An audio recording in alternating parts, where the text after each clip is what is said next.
Hello, hello, and welcome back to Organic Gardening for Beginners. I'm Jessica, and my goal is to get you out in the garden, get you growing, grow some food, be outside, and love it. Today we are talking about direct sowing versus buying and planting transplants or seedlings or starts, whatever you call them, basically getting a jump start on your garden seeds instead of doing it yourself with direct sowing. So we're going to talk about the difference, which plants do best with which, some things to consider, etc., etc. And so the episode after this, we're going to talk about some seed starting tips, especially if you want to start in bulk.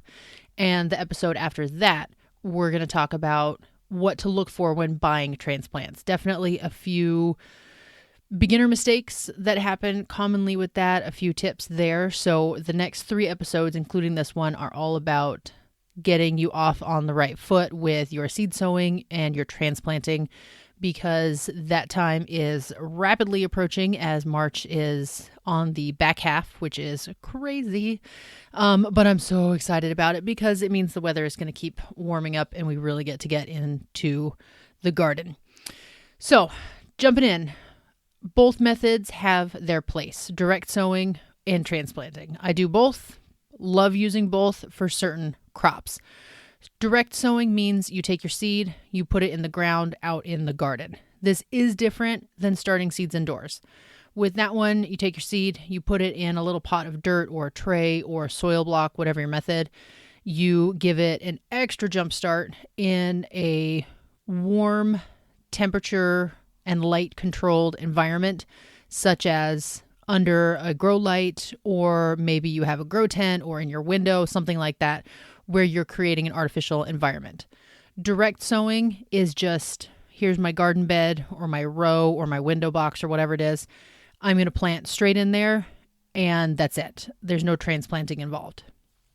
And those two techniques, direct sowing and starting indoors, are also distinct and have their advantages and disadvantages. I have a whole episode about that, episode 44, comparing those. So I'm not going to get into that too deeply on this one. This one is more for direct sowing versus transplanting.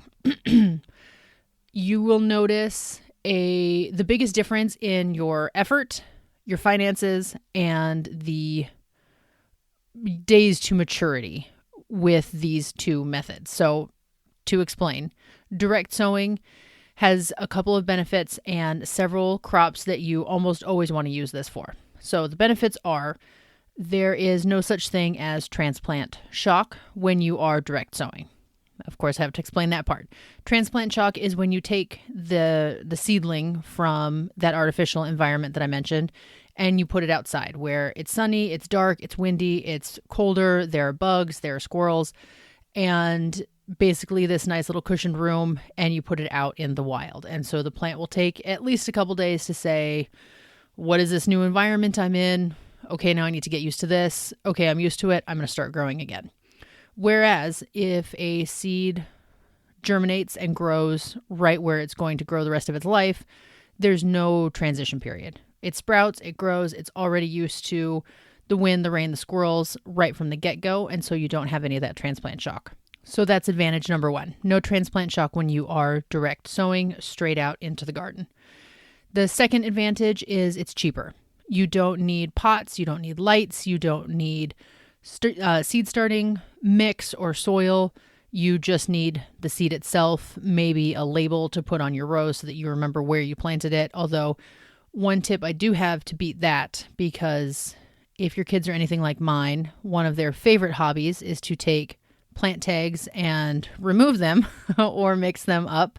And so what I do is when I direct sow something, I put the seed packet on the bed where I sowed it, and then I take a picture. So that way I can remember, what the seed was, exactly where it's at.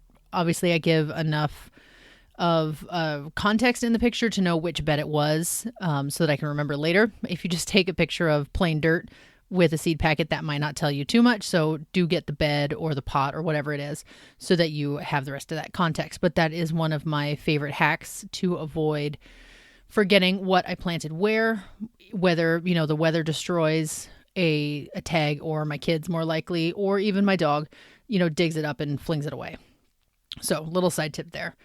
So it's cheaper to just put your seeds straight into the garden, and it is just less work. You don't have those extra steps of gathering your seed starting setup materials, starting them in the trays, transplanting them out. Maybe you have to pot them up while they're still a seedling. So it's just, again, take your seed, put it in the dirt, keep it watered, wait for it to grow.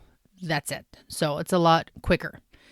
However, there are some downfalls, which for something like a tomato or a pepper or an eggplant, those really long, warm season loving crops, they do not do well with direct sowing at all unless you are somewhere that has an extremely long and warm growing season, which for a lot of us is not the case.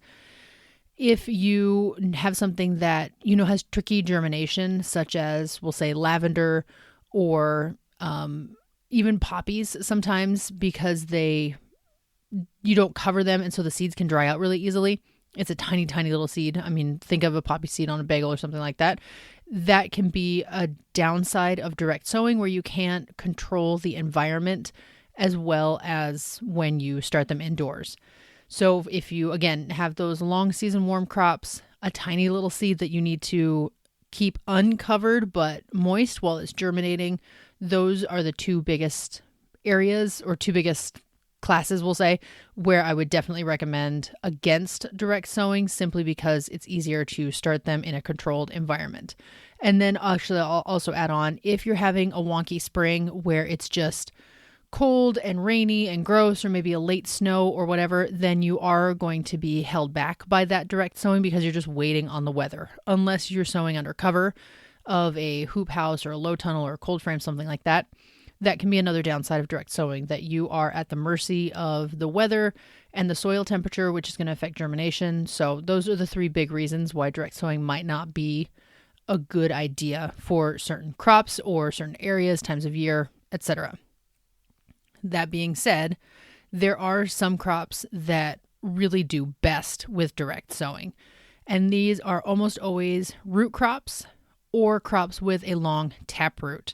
And a taproot is the central root of a seed that goes the deepest. It goes the deepest, the fastest to get to the water, the nutrients, to anchor that plant. And there are a lot of different veggies in particular that dislike having that disrupted or handled in any way. It won't kill them at all, but it will contribute to that transplant shock where the seedling is saying, hey, what's going on? You're messing with my roots. I need to take a minute to settle down before I can focus on growing again. And so they can benefit from that lack of transition from a pot into the garden. And instead, they just germinate in place. They grow. There's no manhandling at all of their roots in their lifetime.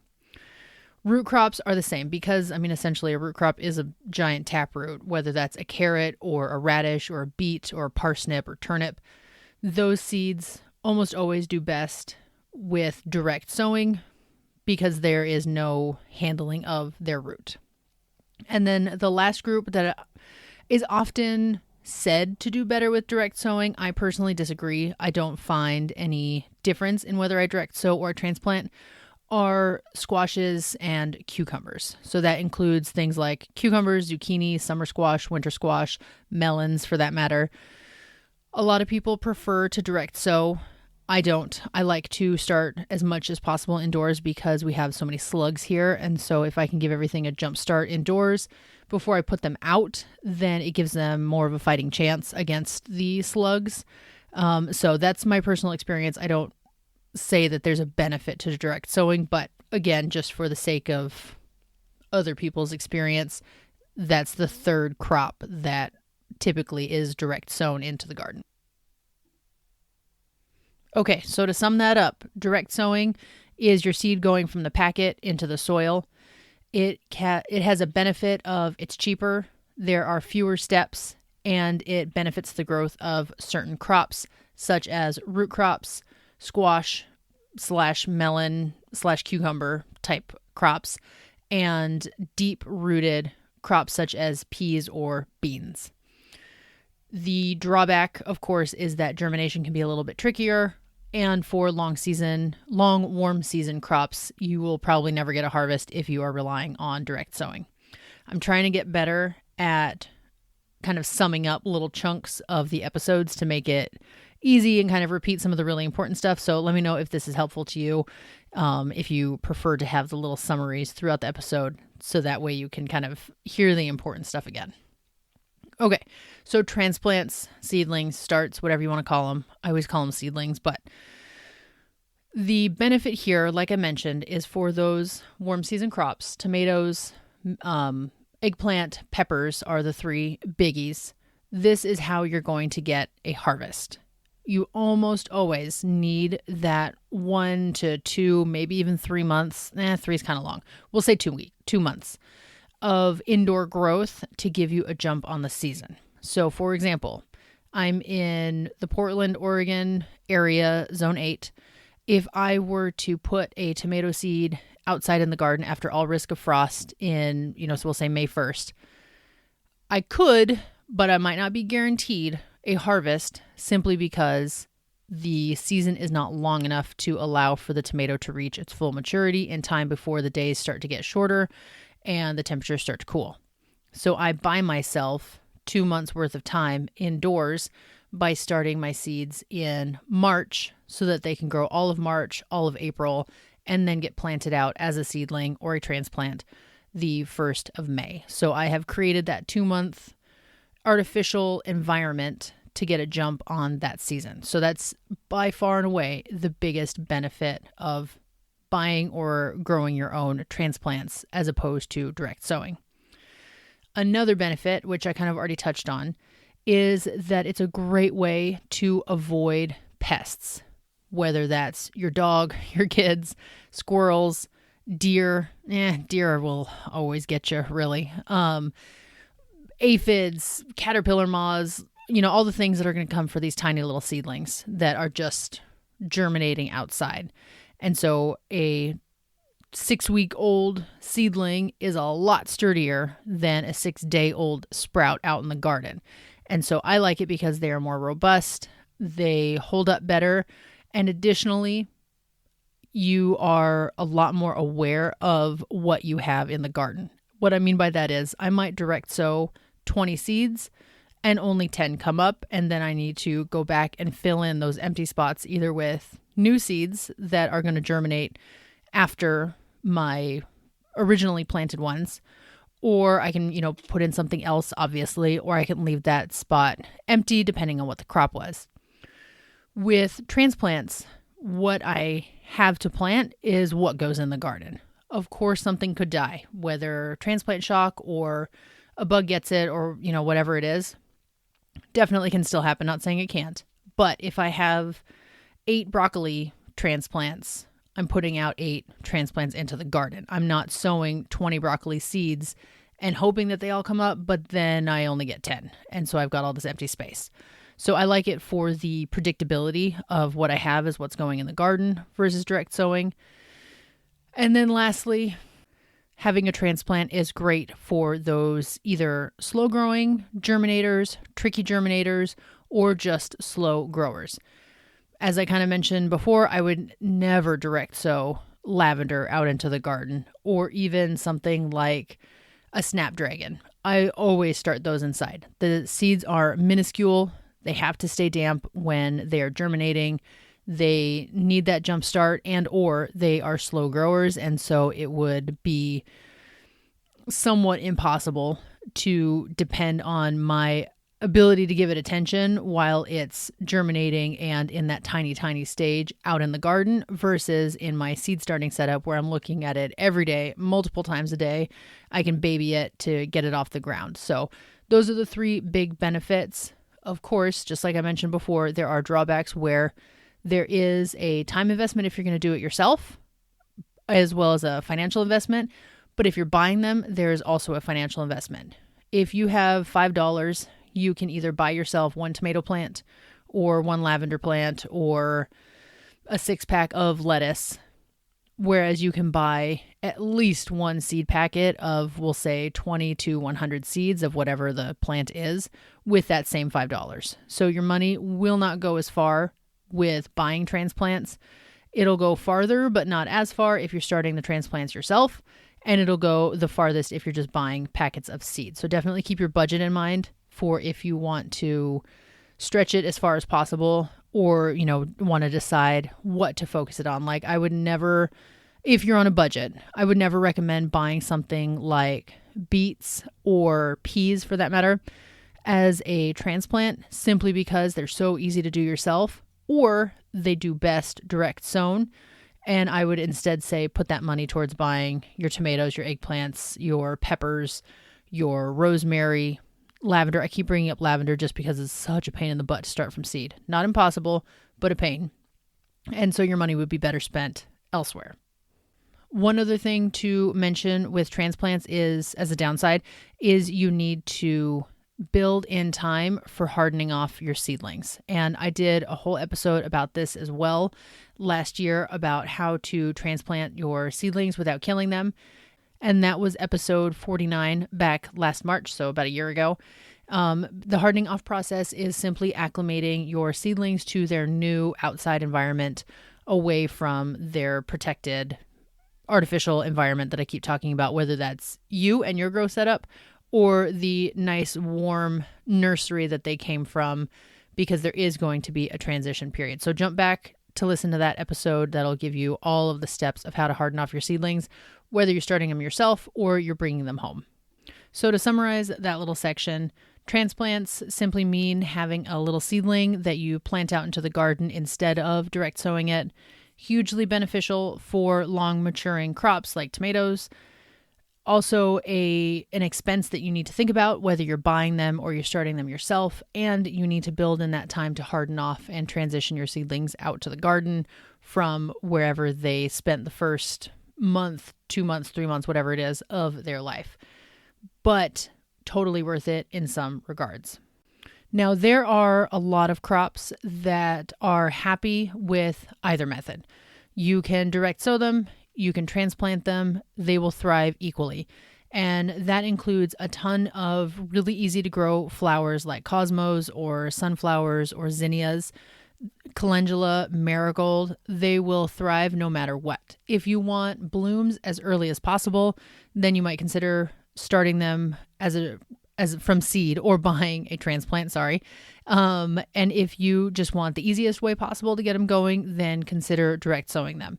With most of those, I will say wait till after frost. Some flowers are a little bit cold hardier, but just make it easier on yourself and do them all at once whenever your last frost is expected to already be gone. There are also lots of veggies that do equally well with direct sowing or transplanting.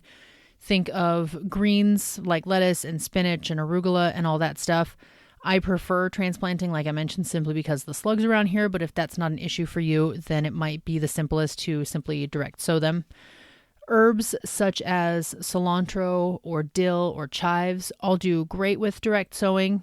Again, totally your call. You can transplant them easily. None of them really throw up a fuss if you start them indoors or buy them as a seedling and then transplant them to your garden. For squashes, very easy to start direct in the garden, very easy to start indoors. You're kind of getting the gist. There are a few hard and fast rules, such as root crops, direct sow out in the garden, long season crops, start indoors. After that, it's really up to you and your preference, what your budget is, your time constraints. Maybe it's easy just to go buy all your transplants and you don't bother direct sowing anything other than the beets or the radish or whatever it is that you really want. Obviously, you're going to budget for that, and we are going to talk about that in a couple episodes when we talk specifically about buying seedlings and what to look for and some do's and don'ts. But, figure out what your holdup is, what's going to be the easiest for you. Maybe it's worth spending $20 at the nursery to buy tomatoes and not dealing with spending $50 to buy the pots and the soil and the light to start those tomatoes yourself if you only need a few. So definitely lots of give and take here depending on your scenario that, works best for you. If you want more in-depth guidance on what works best with direct sowing versus starting indoors or buying as a transplant, I talk all about that in my garden planning toolkit. I mentioned this last week too. It's a really handy guide that has seed sowing and transplanting calendars in there, seasonal to-dos of kind of when to kick off certain things in your garden, whether that's chores or veggie crop planting, such as, all your brassicas or all of your squash and cucumber type plants. It's a really good resource for kind of getting organized at this beginning start of the season, and that kind of holds your hand throughout the season so that you don't forget any of those important tasks. So I'll link it in the show notes. Definitely check that out if that sounds handy to you. No matter what you do, whether you direct sow or you transplant, one of the biggest mistakes that you can make with either method is not watering enough or frequently enough. So if you plant out your seeds and you water them and then you walk away, chances are your germination rates are not going to be that good, because you need to keep most, I would say all, seeds moist during that germination phase. And what's worse is if you keep them wet, moist, whatever your least favorite word is, or least not favorite, and then they sprout and then you forget to water them and then they dry out and that tiny, tiny little seedling dies. There's no coming back from that, and you're going to have to replant. However, it's really the same thing for your transplant. If you put it out in the garden, you water it once, and then you walk away, and you've got an unseasonably warm day or even a string of just warm-ish days, there's no water for that new little seedling to access, and so it's going to wilt. That's going to stress it out. Maybe you bring it back, maybe you don't. Bring it back as in revive it.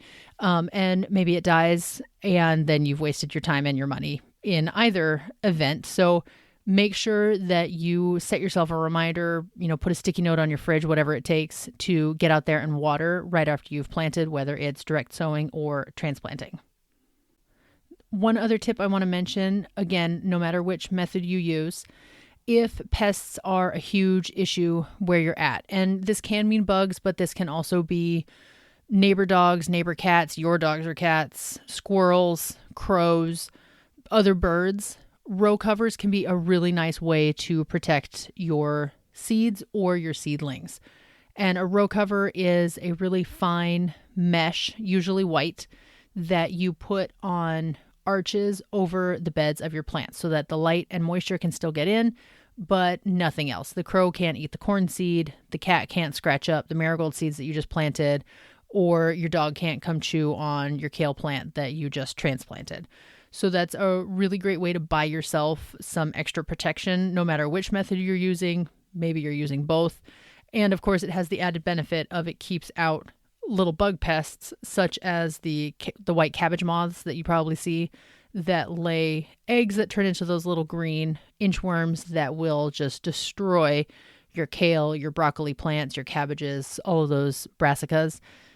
So consider that. It's not very expensive to get it going. You can use just 1/2-inch PVC from Home Depot or, hardware store. Stick each end over the bed so that you've got kind of a U horseshoe shape, and then put the row cover over that. You can buy that online. You can get that at your hardware store, your garden center, all that stuff.